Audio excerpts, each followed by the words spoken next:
नमस्तेभ्यः। ओम नमस्तेभ्यः। अहिंसा परमो धर्म की। आचार्य गुरुवर श्री कुंद कुंद भगवान की। आचार्य गुरुवर श्री ज्ञान सागर मुनि महाराज की।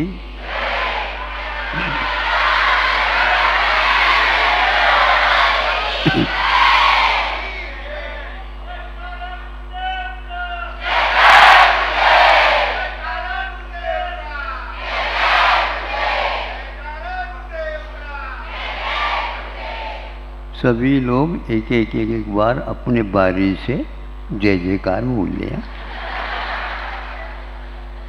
प्रवचन पूर्ण हो जाएगा।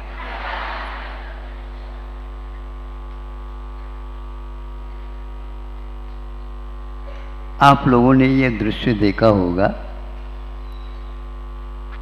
दूध को जमा करके दही बनाया गया और उस दही का मंथन करना है।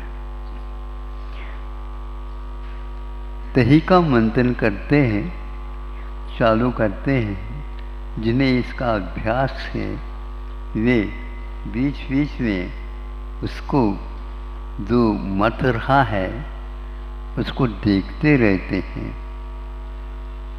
उसमें जो पहले दही था और वह उसमें से एक एक कण भिन्न भिन्न होते हुए देखने को उपलब्ध होते हैं। जब वे कण पूरे के पूरे ऊपर आ जाते हैं तो वह मथने वाला समझता है कि इसमें अब ज़्यादा मथना ठीक नहीं। अनुपात से ही सब कुछ होना चाहिए। उसको कच्चा रखें तो भी ठीक नहीं, इसको ज़्यादा पकाएं वो भी ठीक नहीं। अब जब उन्होंने उसको बाहर निकालना चाहा तो वो एक प्रकार से वह हाथ को चिपकने लगा। तो उसने सोचा कि नहीं, ये ठीक नहीं। हाथ को उन्होंने दोनों हाथों को एक प्रकार से गर्म पानी से धो लिया। फिर इसके उपरांत उस मक्खन को, नवनीत को वह निकालना चाहा तो बिल्कुल वह हाथ में आ गया और 3-4 बार यूं करने से वह गोल। अब बताने की कोई आवश्यकता नहीं, आपने तो यही खाया होगा, जाना होगा। नहीं भी जाने तो भी खाया तो होगा ही। अब सोचने का यह विषय है, भीतर था वह बाहर आ गया और वह मट्ठा कहलाता है जो बचा है, उसमें वह तैरने लगा। 2-3 बार हाथ में लेकर के इसको छोड़ा तो वह भीतर नहीं गया, किंतु मट्ठे के ऊपर ही तैरने लगा। अब हम पूछना चाहते हैं, तैर रहा है तो कितना हिस्सा उसका आपको दिख रहा है और बाकी का हिस्सा वह नीचे की ओर है। सही बताओ, जल्दी बताओ। हैं? आधा? कौन कहता है वो? हाँ, सही सही बताओ। हाँ, 1/4 ज़्यादा 1/4। नहीं तो मैं ये तो कहने वाला, दूध का चंद्रमा होता है उतना भी दिख सकता है। अब हम इससे चलते हैं। यह नवनीत तो उत्तीर्ण हो गया क्योंकि वह तैर रहा है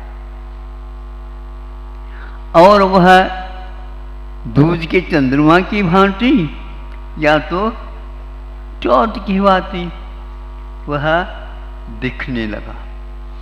बाकी सब वह नीचे है। क्या जितना जो खुल करके ऊपर आया वह तो अच्छा माना जाए और नीचे का अच्छा नहीं माना जाए।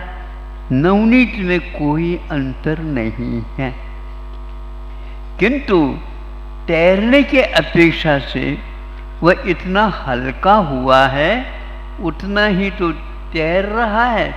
अभी उसमें जो सम्मिश्रण पूरा है उसके कारण वह डूबा हुआ है।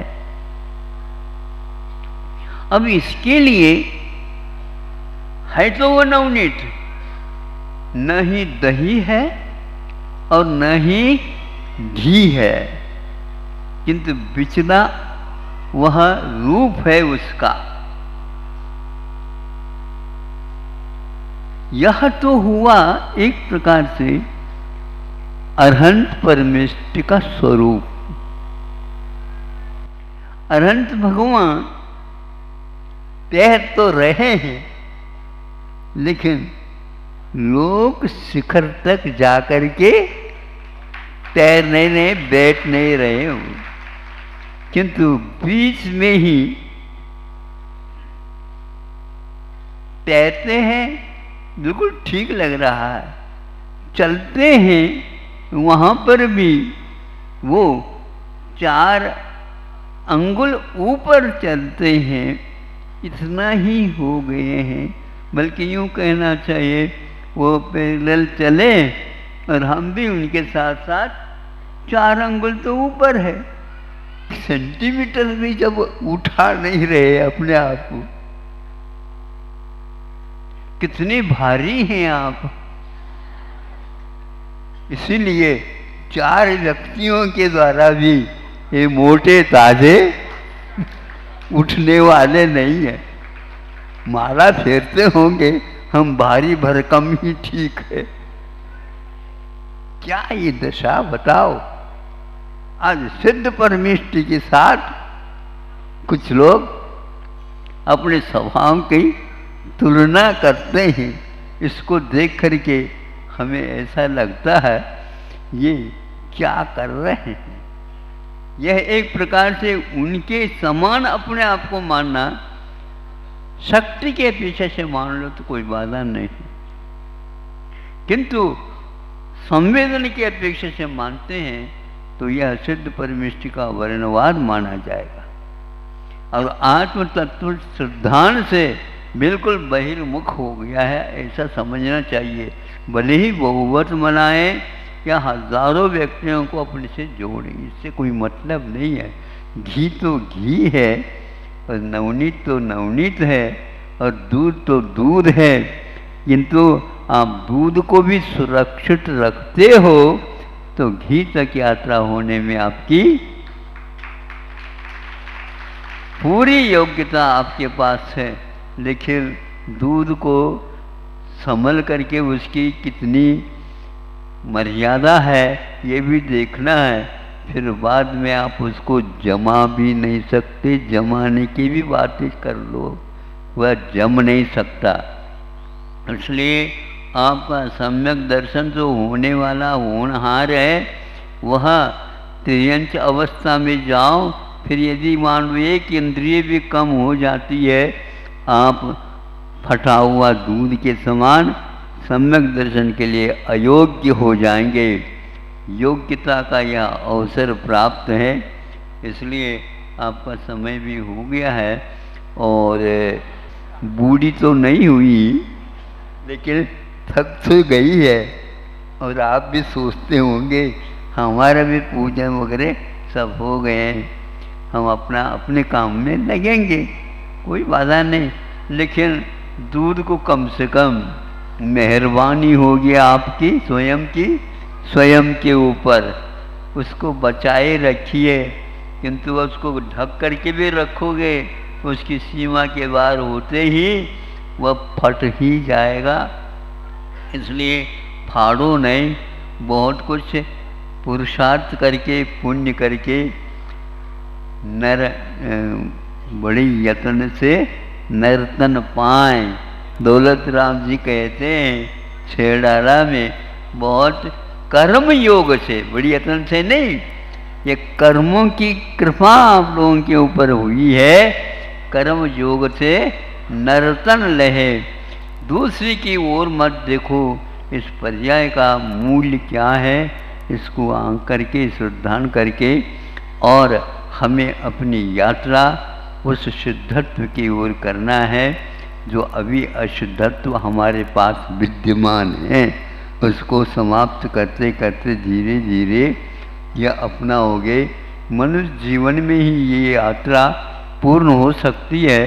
अधूरा जो है अन्य पर्यायों में रहती है, किंतु कुछ पर्याय तो ऐसी है वो किसी काम के नहीं है। अहिंसा परमो धर्म की